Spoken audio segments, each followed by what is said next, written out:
des 7 chandeliers quelqu'un qui ressemblait à un fils d'homme, vêtu d'une longue robe et ayant une ceinture d'or sur la poitrine.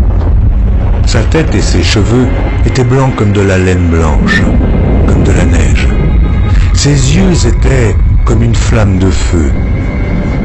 Ses pieds étaient semblables à de l'airain ardent, comme s'il eût été embrasé dans une fournaise. Et sa voix était comme le bruit de grandes eaux.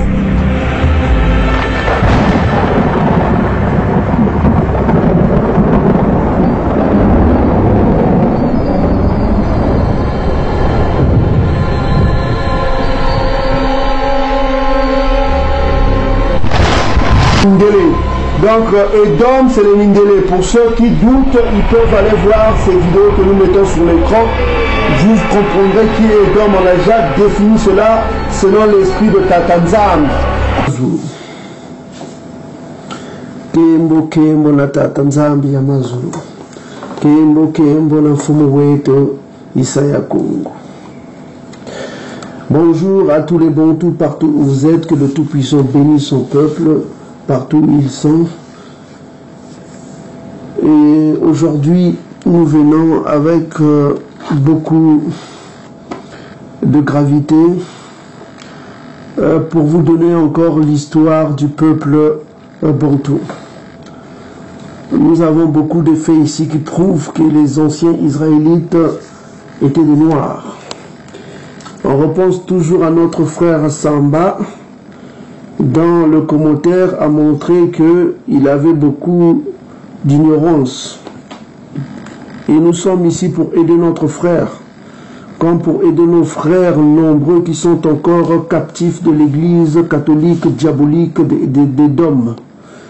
Donc pour faire sortir tous ces frères et sœurs de l'église catholique d'Édom, nous savons que, selon la Bible, les Israélites antiques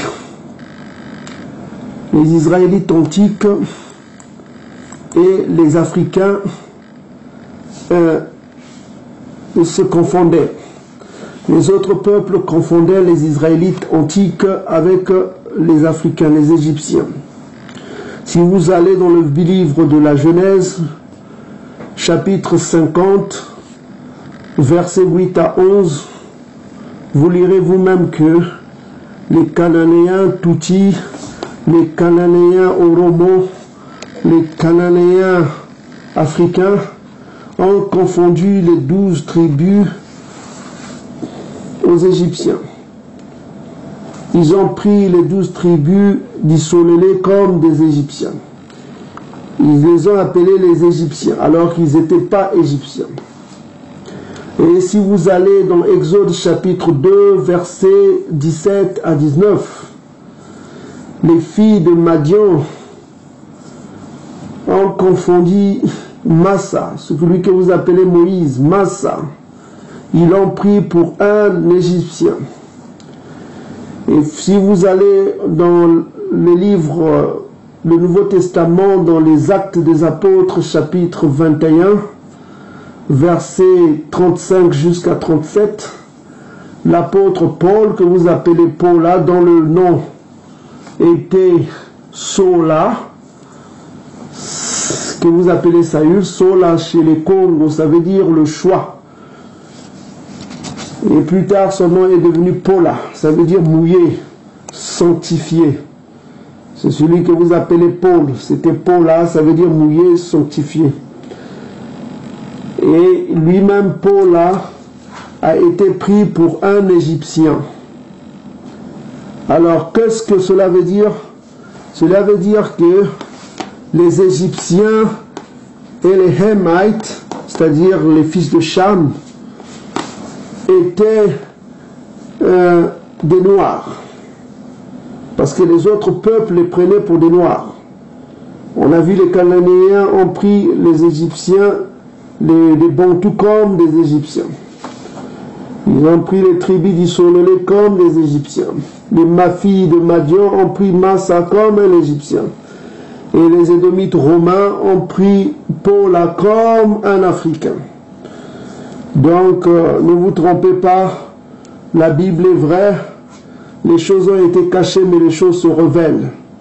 Dernièrement, on vous a monté dans Actes des Apôtres, chapitre 13, Timona a été appelé le noir. Il était noir.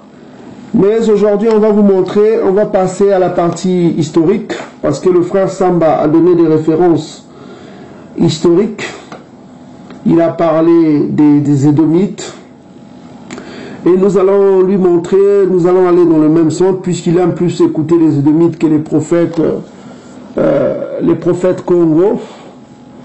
Je ne sais pas s'il connaît les prophètes Congo qui ont existé, parce qu'il faut savoir qu'il y a eu des prophètes Congo dont les gens ne parlent pas. Les gens connaissent Mama Mafuta, ils connaissent Mama Vita Kimpa. Ils ne connaissent pas d'autres prophètes qui se sont manifestés dans le royaume Congo. Le prophète Mbwe Lamwanda, il y a eu le prophète Mbwe Lamwanda qui avait prophétisé l'arrivée des Édomites qui envahiraient le royaume Congo. Ça, c'était en 1457. Le prophète Mbwe Lamwanda, c'était un grand prophète Congo. Les gens connaissent Simon Kimbangu, mais ils ne connaissent pas le prophète Mwanda. Ils ne connaissent pas qu'on a eu des gens, des Vitankanga, qui ont été assassinés par les Portugais. Et nous avons encore eu des prophètes comme Nebiandanganga. Donc, ça, c'est les prophètes Bakongo dont on ne parle pas beaucoup. On ne parle pas d'eux. On parle de Mama Mafuta, de Vita Kimpa, mais on ne parle pas de ces prophètes-là. On ne parle pas de Vita Kanga. On ne parle pas de ces gens qui ont été assassinés aussi. Donc, aujourd'hui, on va voir la partie historique. On va voir un peu, dans ce livre-là que je vous avais déjà monté, c'est Bédéker. C'est un très vieux livre de Bédéker. C'est un érudit édomite qui raconte un peu. C'est un livre qui date de 1914. Comme vous pouvez lire ici, 1914. Vous pouvez vous-même lire. C'est un livre qui date de 1914. Bédéker, Karl Bédéker. C'est un érudit qui a beaucoup voyagé et qui a écrit beaucoup de livres, qui a étudié beaucoup les ethnies africaines, et il va nous révéler quelque chose ici. Donc on va aller à la page ici, là où on parle des populations, le volet 2. On va lire ici ce qu'il dit. D'après leurs monuments, c'est-à-dire les monuments égyptiens écrits, les Hamites, c'est-à-dire les Africains, sont considérés par les philologues. Les philologues, c'est ceux qui étudient les civilisations antiques, hein, qui étudient les philosophes. C'est pas les philosophes, les philologues, c'est plutôt ceux qui étudient les civilisations. Notamment Ranresh. Ranresh est un philologue, il a écrit beaucoup de choses, et puis il faut connaître ce qu'il a écrit.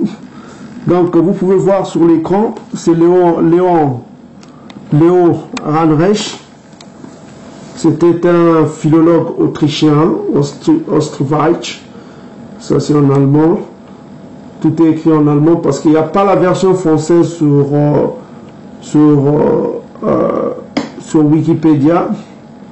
C'est un grand philologue autrichien qui a écrit, c'est un égyptologue, hein, ici on écrit même égyptologue, vous pouvez lire, und Africans, il a étudié l'Afrique, hein. Il était égyptologue et africaniste, hein. Und ça veut dire et, hein, en allemand. Ok. Donc ce philologue a écrit ceci, parce qu'on a parlé d'autres philologues aussi ont affirmé la même chose, hein. On va lire ce qu'ils ont affirmé. Ils ont dit ceci que, voilà, on répète, les Hamites c'est les fils de Cham, hein, sont considérés par certains philologues contemporains, notamment on a donné entre parenthèses Ranrich, qu'on a vu tout à l'heure, Léo Ranrich, comme le prototype des Sémites.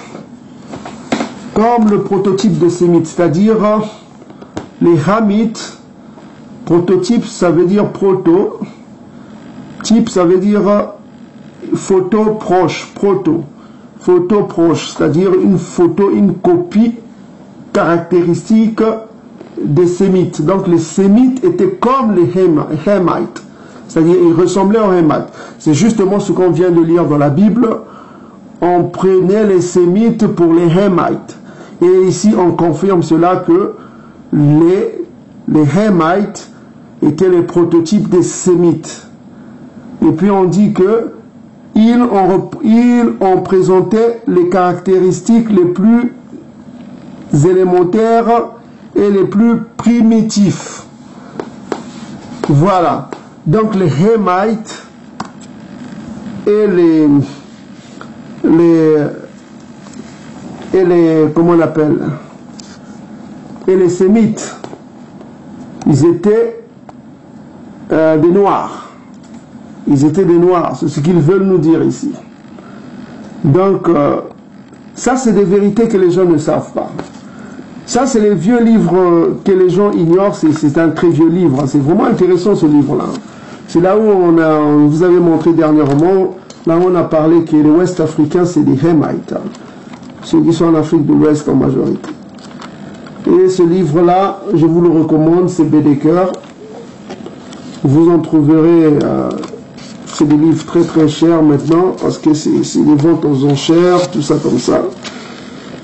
Voilà quoi, c'est un Edomite qui m'avait vendu ce livre-là. C'est très intéressant, il s'en occupait pas, il croyait pas la valeur de ce livre, et quand j'ai lu ce livre, j'ai vu la valeur de ce livre, il y avait beaucoup de secrets qui sont révélés, on vous les révélera d'autres secrets. Donc pour aujourd'hui c'est ça. Donc avant de terminer, on va vous montrer aussi quelque chose, parce qu'il y a beaucoup de Bantous qui ne savent pas que... Parce que quand on va dans les écoles Bantous, il faut savoir que ceux qui nous gouvernent dans les pays Bantous sont en majorité des francs-maçons. Hein. Des francs-maçons qui ont été institués par Edom. Donc, quand on examine un peu le passé de notre passé, il faut savoir que... Nous allons naturellement faire appel à l'histoire, et cette histoire commence avec un terme, le terme nubien. Si je pose la question de savoir ce qu'est un Nubien, on me répondra qu'un Nubien est un habitant de la Nubie. Maintenant, si je demande à chacun ce qu'est la Nubie, on me répondra que la Nubie est l'ancien nom du Soudan. Nous connaissons tous les pharaons dits nubiens, à l'exemple de Taharka, Shabaka, Shabataka ou Pianki, etc. Nous connaissons également l'histoire glorieuse des Candace. En réalité, le terme nubien désigne couramment ces populations d'Afrique qui vivent sur ce territoire anciennement appelé le pays de Couche, et dont les villes les plus célèbres sont Napata et Meroe. Territoire qui semble avoir été le laboratoire qui aura préparé les principaux traits culturels que l'on retrouve magnifiés à Tamiri, c'est-à-dire en Égypte antique. Tel qu'on le voit ici, les temples d'Issata sur l'île de Philae par exemple, ou le temple d'Abou Simbel dédié à Ramessou II et à son épouse Nefertari, qu'ils aient la vie, la stabilité et la force, se trouve précisément sur ce territoire que l'historiographie appelle la Basse-Nubie. Or, on est bien avancé déjà sur le territoire historique de Tamiri, comme vous pouvez le voir,